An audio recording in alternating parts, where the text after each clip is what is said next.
así, cómo vivir así.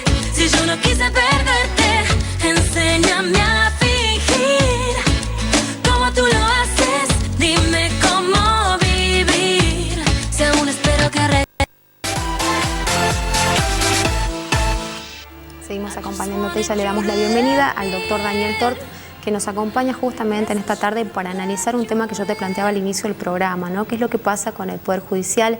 ¿Cuáles son los manejos que se hacen del mismo? ¿Existe independencia o realmente está ligado al poder económico y el poder político de turno, ¿no? Lo que está ocurriendo en Latinoamérica, en nuestro país, y también qué pasa en nuestra provincia. ¿Cómo está, doctor? ¿Qué tal? Gracias por acompañarnos. Buenas tardes, ¿cómo le va? Bien, muy bien. Bueno, si es de Poder Judicial y de independencia o no, usted sabe bastante, por eso también lo habíamos convocado para esta tarde.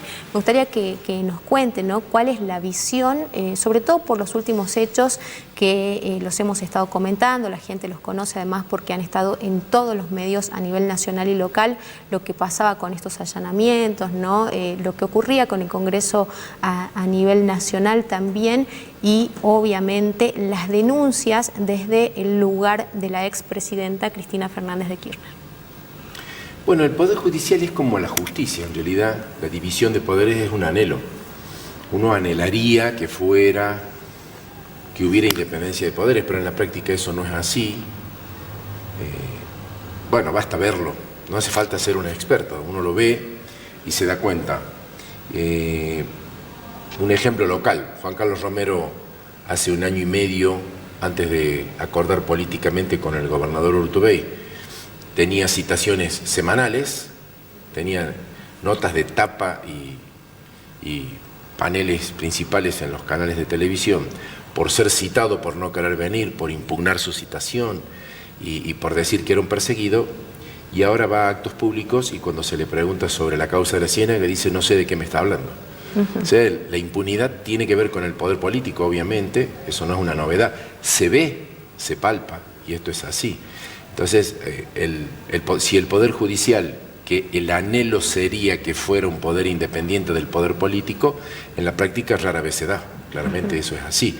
Las causas que el juez Bonadío está llevando contra funcionarios del anterior gobierno, no lo hubiera hecho nunca. Bonadío no es juez de este gobierno, era juez en el gobierno anterior también, y no hacía lo que hace ahora, digamos así. Claramente hay una dirección política que está marcando cuál es la pauta, y el poder político tiene mucho que ver en la misma designación de los jueces. Bonadío es un juez de la servilleta de Corach, para los que se acuerden del escándalo, ¿no? Bueno, de hecho, algunos ya están especulando con que se dirime la interna justicialista de esta manera, ¿no?, tratando de alejar o de disipar a aquellos que el Partido Justicialista no quiere llevar y que obviamente han subido su imagen en los últimos tiempos. Bueno, el actual gobierno llama a los colaboradores del modelo macroeconómico, les llama dialoguistas o les llama PJ coherente, ¿no? Son las denominaciones que le dan a la gente que no se opone. Claramente en Argentina y en América Latina, en Brasil ha pasado lo mismo, en Chile en su momento con Salvador Allende también, en Bolivia con Evo Morales, en Ecuador con Correa. Siempre hubo en los países de economía dependiente dos modelos, uno que quiere surgir con economía protectora del mercado interno y un gobierno adicto o cooptado por los intereses extranjeros que buscan expandir su propia economía. Claramente el macrismo es esto, el Frente Cambiemos es esto, la oligarquía gobernante en todos los países siempre planteó el mismo modelo y esto se da así. Ahora se va mucho más allá. A la presidenta de Brasil se la destituyó en un golpe institucional por una asignación de partidas que no era la que debería haber sido en el presupuesto de Brasil, y aquí los presupuestos argentinos, nacionales y provinciales, tienen una autorización expresa para que el presidente y los gobernadores transfieran partidas. Si fuéramos a aplicar la misma vara que se aplicó en Brasil, tendrían que estar todos destituidos, digamos. Claramente hay el Poder Judicial sirve. Cuidado, ¿no? En el gobierno anterior hubo escándalos también de jueces adictos al poder, como fue Ollarvide, por ejemplo, que fueron ejemplos claros de la influencia del poder político.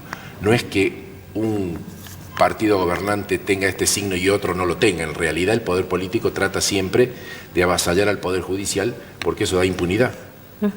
¿Y qué pasa en este sentido, ¿no? Porque siempre pensamos, y que creo que lo estamos escuchando en muchas expresiones de gente obviamente que no tiene nada que ver con estas situaciones, ¿no?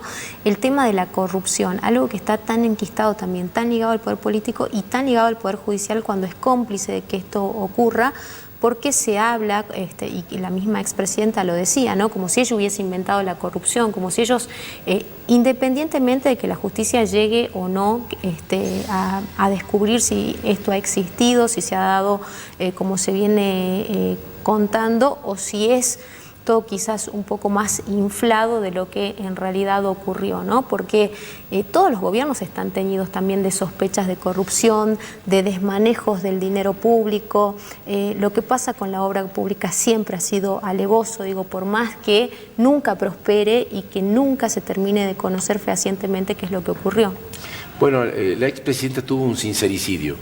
Dijo, ¿qué me vienen a hablar de cartelización de la obra pública? Lo que se llama cartelización. ¿Qué creen que empezó en el 2003 la cartelización de la obra pública? No lo negó. Ella dijo que no me vengan a hablar de cartelización como si lo hubiéramos inventado nosotros, claro, en el 2003.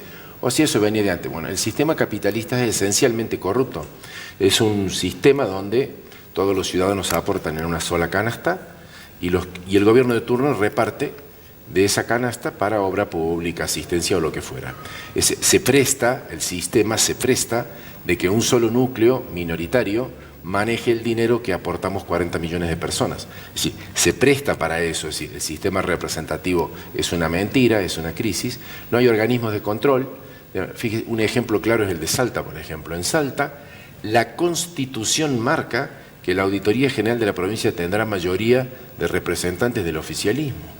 Claro, cuando tendría que ser al revés, cuando tendría que estar conformada por la oposición. En cualquier institución mínima, la lista, cuando hay elecciones y se presenta más de una lista, en toda institución de barrio mínima, de lo que fuera, profesional, la lista perdedora es la que posiciona el órgano de control.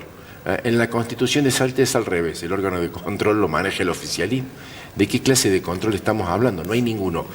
Cuando jueces como el juez Bonadío, por ejemplo, se presta a esta farsa, no hay el más modesto estudiante de Derecho sabe que una fotocopia no puede servir como prueba de imputación en un proceso penal, en un respeto mínimo de una garantía esencial.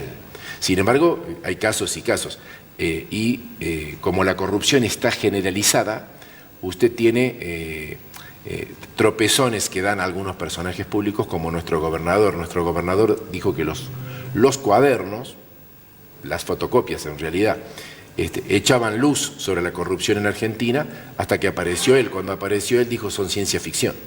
Sí, es decir, si nombran a otros echan luz y si me nombran a mí es ciencia ficción. Claro. Sí, estamos hablando de que nadie duda que en la obra pública hay una cartelización y que la política recauda para sus fines de la concesión de obra pública. Eso es desde que el Estado es un Estado y el capitalismo es un capitalismo.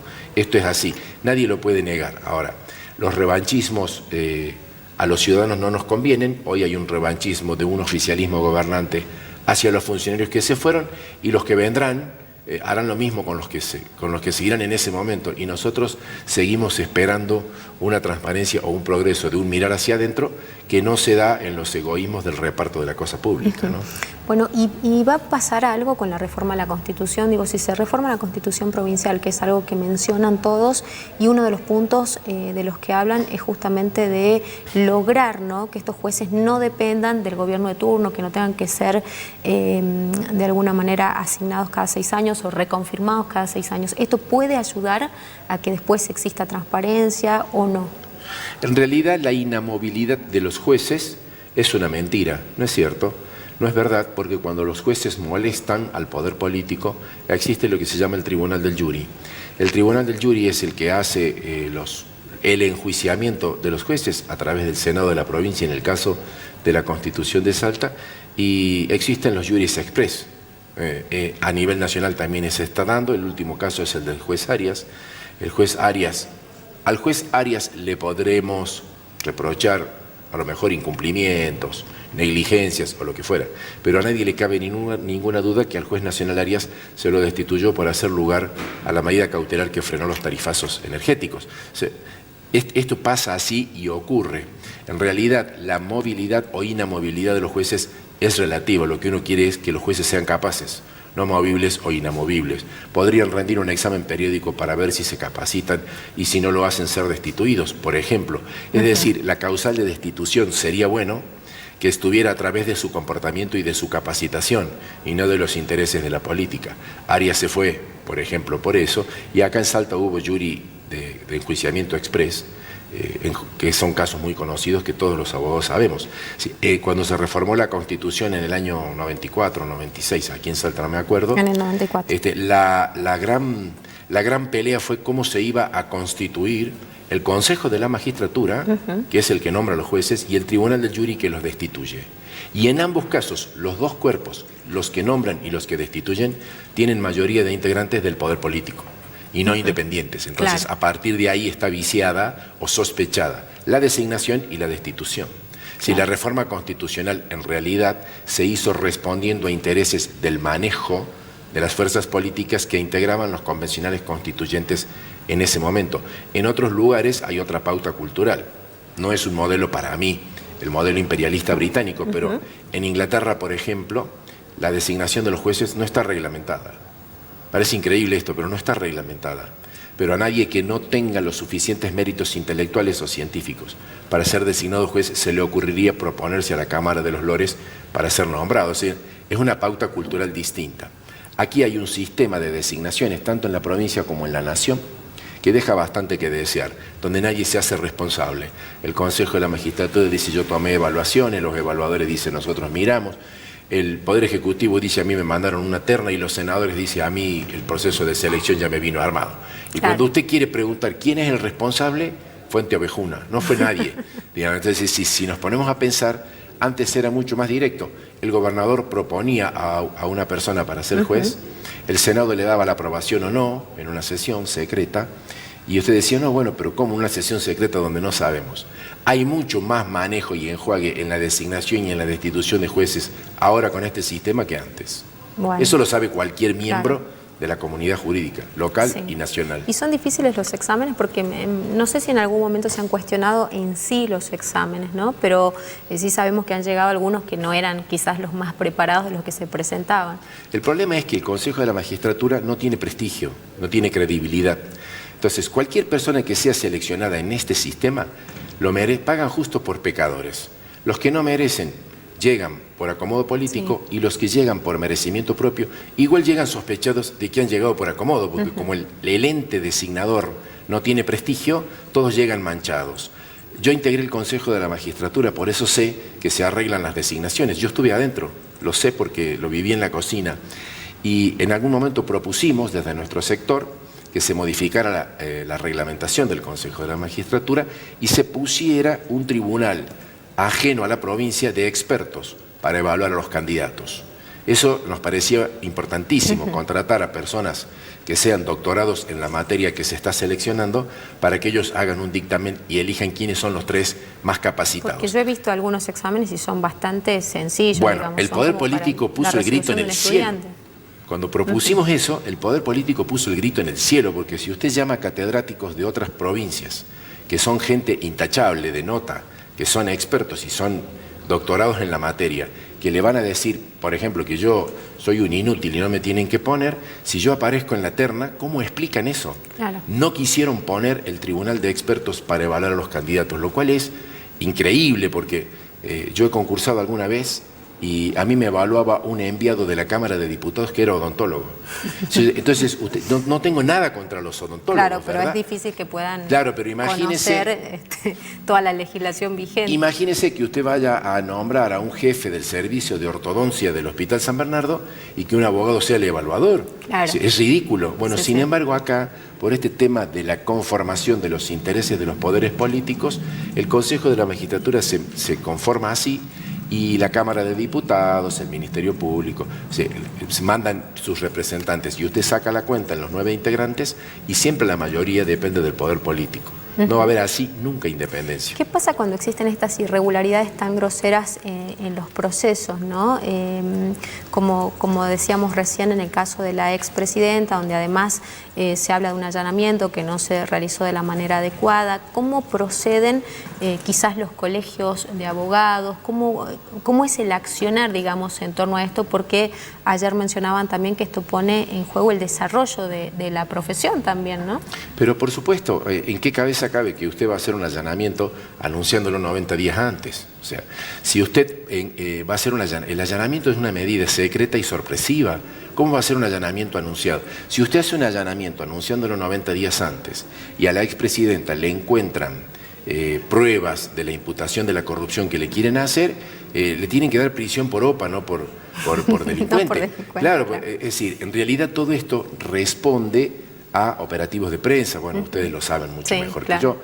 Sí, esto responde a un operativo de prensa. No importa que la medida judicial no vaya a tener efecto, que sea declarada nula después, que la anulen los tribunales superiores. Lo importante es el efecto mediático ahora, porque hay una carrera electoral de posicionamiento para el 2019 y evidentemente las encuestadoras que trabajan para el gobierno en forma permanente, a pesar de todo lo que se está haciendo, no logran bajar la intención de voto que la expresidenta tiene, digamos, ¿no? Independientemente, yo le aclaro que yo no la voté, o sea, no estoy haciendo un panegírico de ella, pero, digamos, la realidad es que acá lo que interesa es el operativo mediático. No importa si la medida judicial es efectiva. Cuando se lo filmó al ex vicepresidente Amado Boudou descalzo y en pijama, digamos, o sea, ¿cómo entiende usted que las cámaras de un canal de televisión estuvieron en el departamento cuando se hizo la detención? Es un operativo de prensa. Después lo sobreseyeron, pero no importa, ya no se entera nadie que lo sobreseyeron porque era por el tema de un auto, de un 08 de un auto. Salió absuelto de esa causa, pero todo el mundo se acuerda de Boudou descalzo y en pijama. En realidad cumple el efecto esto. Y jueces como Bonadío son una miseria para el Poder Judicial porque se prestan a este operativo mediático. Es prácticamente un actor de cine, no un juez. Avergüenza la función de la magistratura, claramente. Bueno, tremendo, ¿no? Y lo peor es que si esto no va a cambiar nunca. Bueno, es que no importa que hoy sea Bonadío, mañana será Pirulo. El problema es que la degradación institucional es lo que nos preocupa a todos los ciudadanos. Y hoy los que son del signo político del partido gobernante, les parece gracioso lo que está ocurriendo con un Bonadío, pero en realidad es peligroso, ¿no? Aquello de Bertolt Brecht, mañana van a venir por mí. Claro, mañana Bonadío me puede encarcelar a mí con una fotocopia y yo voy a pedir que me defienda y ya no me va a causar tanta risa. Es decir, la degradación institucional debe preocupar a toda la ciudadanía, no a los que son de un signo del partido político de otro, tanto en el Poder Judicial como en la política, como lo demás que ocurre. Es decir, aquí hay que barajar y dar de nuevo, decía Arturo Jauretche, hay una corrupción institucional donde hay intereses políticos de por medio, intereses empresarios, hay intereses. Si en otra época las tropas norteamericanas hubieran fijado bases en Jujuy o en Neuquén, como está pasando ahora en Argentina, hubiera sido un escándalo. Y hoy mediáticamente se lo minimiza, se dice que no está pasando nada cuando realmente está prácticamente produciéndose una invasión de tropas extranjeras en el territorio.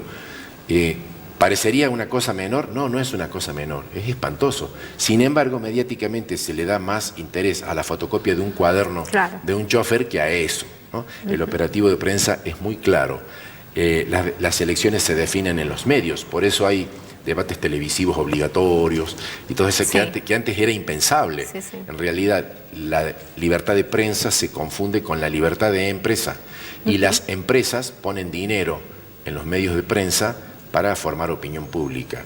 Bueno, quien mejor orquesta ese aparato triunfa y el aparato mediático del oficialismo gobernante Cambiemos, la verdad, es impecable, es muy inteligente. Sigue generando, ¿no? En la gente una convicción. Usted encuentra conocidos o amigos que le dicen se robaron un PBI, por ejemplo. Claro, o ¿no? 2 PBI, o todo el presupuesto. Un PBI, dijo Fariña una vez cuando estaba preso, de ahí Jorge Lanata sacó que se habían robado un PBI. Usted le pregunta a la gente cuánto es un PBI, no tiene la menor idea. Claro. A la señora Carrió le pareció poco un PBI, dijo que eran 2. 600.000 millones de dólares, que es un PBI anual, no se esconde en una bóveda de una casa. 600.000 millones de dólares no entran en un hangar de un aeropuerto. Entonces, estamos hablando de... Pero bueno, son frases aprendidas que la gente repite y repite y repite, y con lo que da la pauta de que el operativo mediático tiene sus es efectos. eficiente, por supuesto. Es muy bueno. Para tapar además todo lo que está pasando realmente, ¿no? Claro. Doctor, muchísimas gracias. Gracias por a ustedes, acompañarnos. por favor. Que Muy estén muy amable. bien. Nos vamos a la pausa, quédate ahí un ratito, volvemos.